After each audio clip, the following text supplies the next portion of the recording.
Dear alumni, it's so nice to be speaking to you again here in the Aseret Simei Tshuva as we count down to Yom Kippur. I trust everyone's having a meaningful Aseret Simei Tshuva. Here in Yeshivat, Rosh Hashanah was amazing. We were zocha to have Rav Avram Willig Shli to daven for the Amud for us, for Musaf, which was so inspiring and really, really amazing. Rabbi Safer, as always, brought it home for Shachris. The Divrei Torah were amazing. The whole Yeshiva, Baruch Hashem, is coming together. And we're headed into Yom Kippur. I want to share with you something that happened over Rosh Hashanah. Two of the Talmidim approached me. And they said, Rebbe, Judaism seems so angry. I said, what do you mean? They said, just look at Unesaneh Tokef.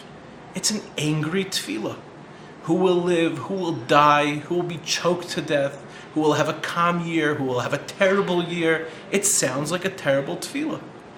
And I hear that, I really do. If you read it that way, it does sound like a terrible tefillah.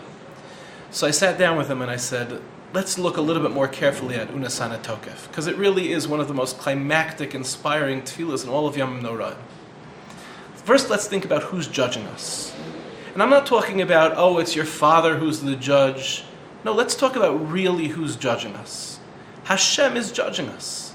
Now, what does that mean? See, we're uncomfortable with the concept of judgment because the person who's judging us doesn't really know us.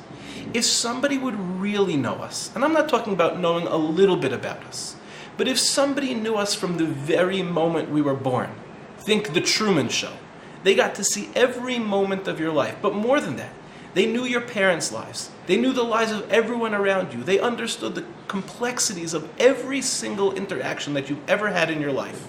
They understand your biological makeup, your emotional makeup, everything about you. That time you got bullied in 3rd grade, everything about you. And then they looked at one specific action.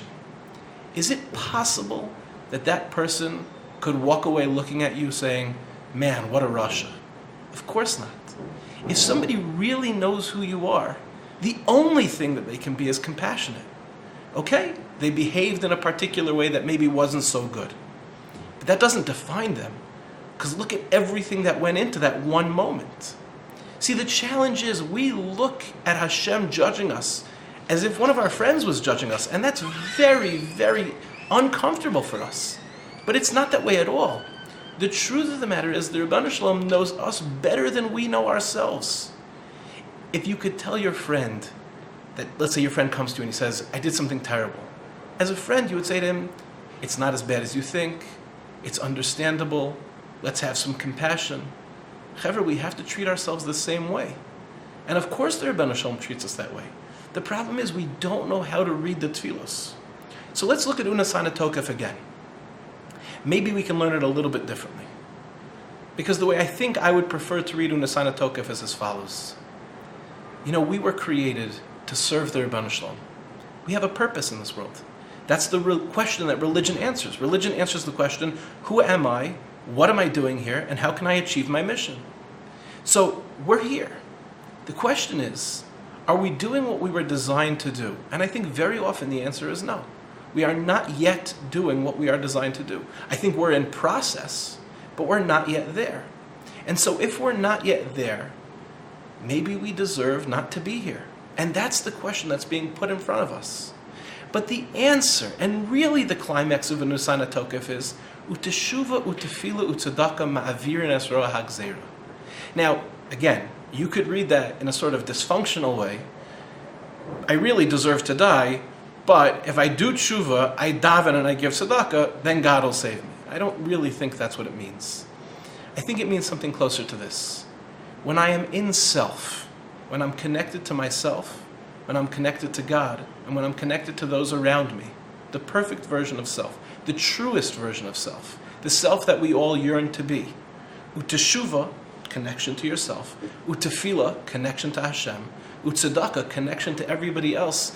Then of course, ma'avirin es roa hagzera. Because now you're the person you were designed to be. You fit in with the mission. When do we feel happy?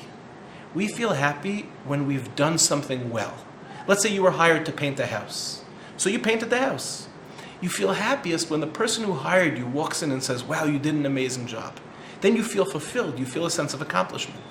So too Hashem is saying to us, Chevra, I designed you. I want you here more than anything in the world. This is the whole purpose of creation, is culminating in this moment right now with you. So what are you doing about it? And I think the answer for our perspective has to be, we're in process. It's true, we're not yet there, but this is who we want to be. I think that's what Unesaneh Tokef is really about.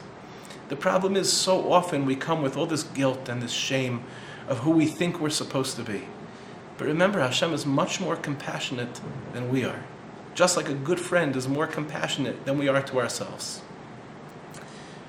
Yom Kippur is such a beautiful time, because at the end of the day, Hashem washes us off. Like a little child who fell and is covered in dirt and comes home and his mother says, come here, it's okay. And the mother washes you off, the father washes you off. But there's something very beautiful about that level of atonement, of coming to Hashem and saying, I'm not perfect, but I'm in process. I know the person you designed me to be, and that's the person I want to be. Uteshuva, utefilu, utzedaka, ma'avir, nesroa hagzeira. I asked somebody recently, I said, how was your Rosh Hashanah? He said, I don't know, I'll tell you next year. That's such a broken way of looking at the world. It could be a good Rosh Hashanah no matter what happens over the course of the year. Hashem throws a lot of things our way, and yes, the din is happening now. But I think the real yesod of Yomim Noraim is that I come close to Hashem. Am I closer to the person that I'm designed to be, that I want to be, that brings me a sense of fulfillment in my life?